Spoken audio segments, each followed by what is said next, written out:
조갑제TV 시청자 여러분 안녕하십니까. 2018년 10월 16일 새벽 2시입니다. 이 류건일 조선일보 전 주필이 며칠 전 법정 구속되어 수감된 허현준 전 청와대 행정관이 남긴 글을 읽고 감동을 해서 구치소로 간 허현준 씨에게 보내는 편지라는 제목의 글을 남겼습니다. 소개를 해드리겠습니다. 원하지 않았으나 피할 수도 없었던 길이다. 결국 발길이 다시 구치소를 향하고 있다. 차가운 바람이 스쳐간다. 지금은 소의 등에 말란장을 얻는 것만큼 힘든 상황이지만 만물은 흐르고 모든 것은 변한다. 툭툭 털고 일어나 지금의 고난을 이겨내야 한다. 자유가 만개하는 열린 사회는 저절로 공짜로 얻어지는 것이 아니기에 나도 내 방식으로 감옥에서 싸울 것이다. 다시 정신을 가다듬어 본다. 내 마음에 새겨진 투지와 희망을 어루만진다. 다시 시작하자. 2018년 10월 5일 서울구치소를 향하며 허현준. 류건일 선생은 이렇게 편지를 썼습니다. 허현준 씨에게. 초연하다. 허현준 전 청와대 행정관은 그렇게 해서 다시 구치소로 갔다. 그는 1980년대에는 전북지역 주사파 학생운동 리더의 하나였다. 그러다가 그게 잘못된 길인 줄 깨치고 자유주의자가 되었다. 이런 과정은 민주사회주의자임을 자임하던 조지 오웰이 스페인 내전에 참가했다가 스탈린주의의 죄악을 발견하고 그 누구보다도 치열한 반전체주의자로 나아간 것과 결국은 다 같은 것이다. 진정으로 진보적인 것을 추구하는 사람일수록 스탈린과 새끼 스탈린, 김일성, 김정일, 김정은을 더 치열하게 반대할 수밖에 없다. 그 행정관은 그 후 자유주의 연대에서 활동하다가 근년에는 박근혜 정부에 가담했다. 그는 박근혜 정부 붕괴와 더불어 먼 청와대 관련 사건의 졸로 몰려 1심에서 실형을 선고받고 법정 구속되었다. 그가 법률적으로 사건에 어떻게 연루되어 있는지 필자는 잘 모른다.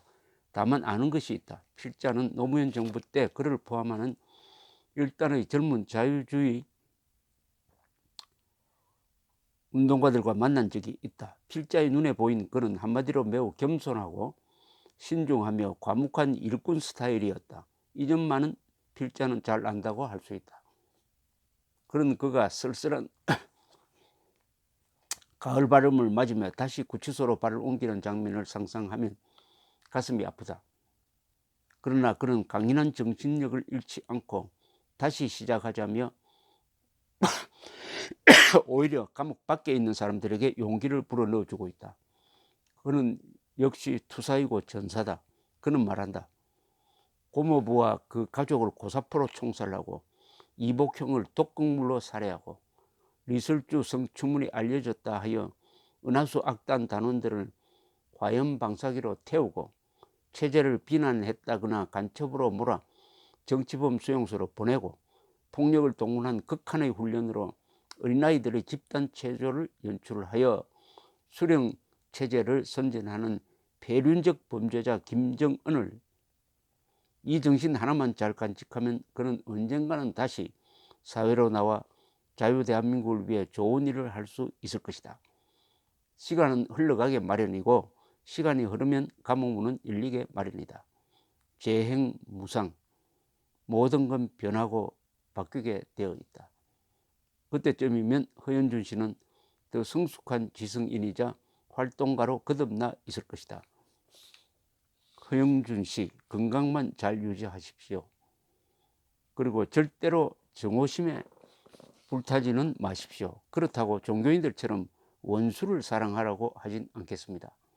나의 수준에선 그런 말할 자격이 없습니다. 그러나 당신을 감방에 넣은 진영 사람들처럼은 되지 마시기 바랍니다. 우린 정말 그렇게는 되지 맙시다. 보기 아주 안 좋습니다. 그 대신 넬슨 만델라처럼 생각하도록 노력합시다. 그가 긴 옥중 생활에서 가장 걱정했던 것은 자신이 누굴 반대하는 나머지 혹시 너무 편향적인 사람이 되진 않을까 하는 것이었다고 합니다. 멋있는 말 아닙니까? 진심으로 무엇을 추구하는 사람이라면 그러다가 자신도 다친 마음으로 굳어지지 않을까를 우려해야 할 것입니다. 지금의 권력자들인 586 운동권이 바로 그렇지 않습니까? 두껍게 입으세요. 겨울 깜빵 정말 춥습니다. 나도 그때 귀에 동상이 왔다니까요. 다시 만날 날을 기약하여 화이팅.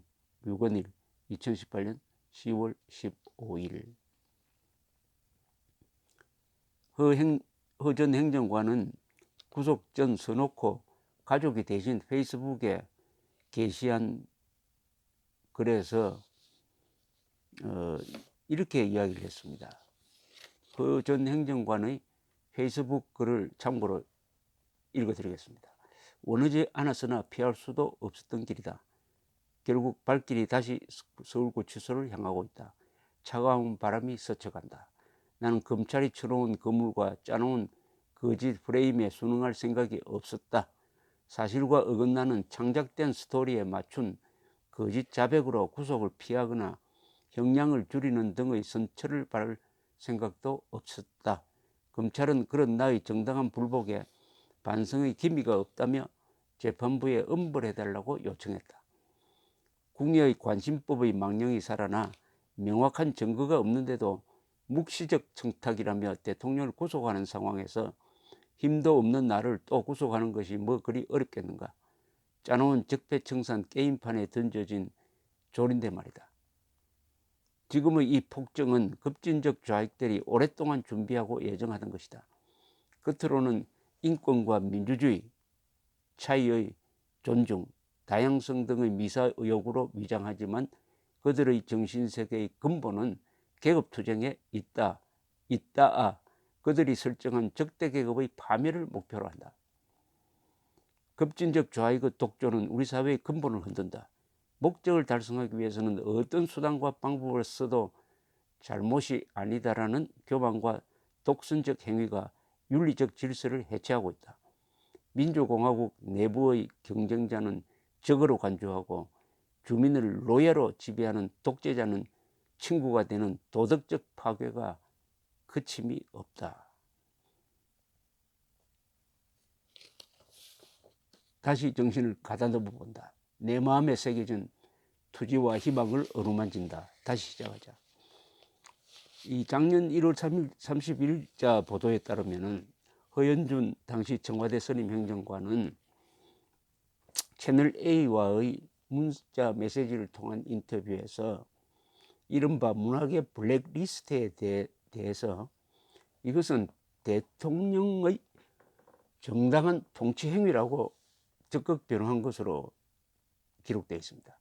북한 인권운동가 출신의 허 행정관은 김기춘 전 비서실장과 조윤선 전 정무수석의 지시를 받아 정부의 비판적인 문화예술계 인사 관련 리스트를 작성한 사람으로 알려져 있었는데 이렇게 채널 A에 문자를 보냈다는 것입니다.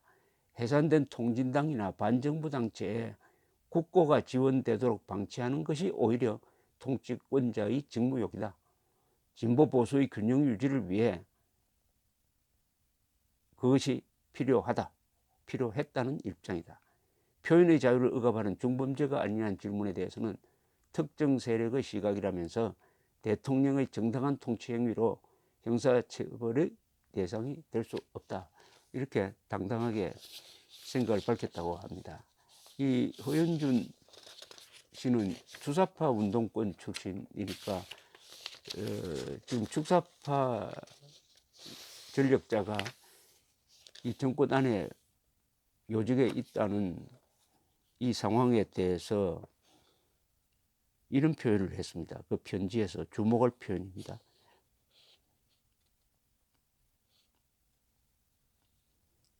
지금의 이 폭정은 급진적 좌익들이 오랫동안 준비하고 예정하던 것이다. 겉으로는 인권과 민주주의, 차이의 존중, 다양성 등의 미사역으로 위장하지만 그들의 정신세계의 근본은 계급투쟁에 있다. 그들이 설정한 적대계급의 파멸을 목표로 한다. 즉 이 집권세력의 핵심에 계급투쟁론자들이 있다는 겁니다.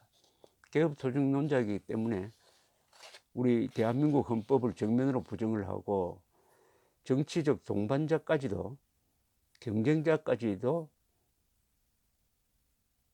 적대계급으로 보고 파멸시키려고 한다. 그러나 고모부와 그 가족을 고사포로 총살하고 이복형을 독극물로 피살시키고 등등등, 이런 자와는 친구가 되는, 이런 독재자와는 친구가 되려고 하는 도덕적 파괴가 일어나고 있다. 계급투쟁론 세력으로 규정을 했습니다. 의미 있는 핵심적인 이야기를 남기고 지금 구치소로 가 있습니다. 감사합니다.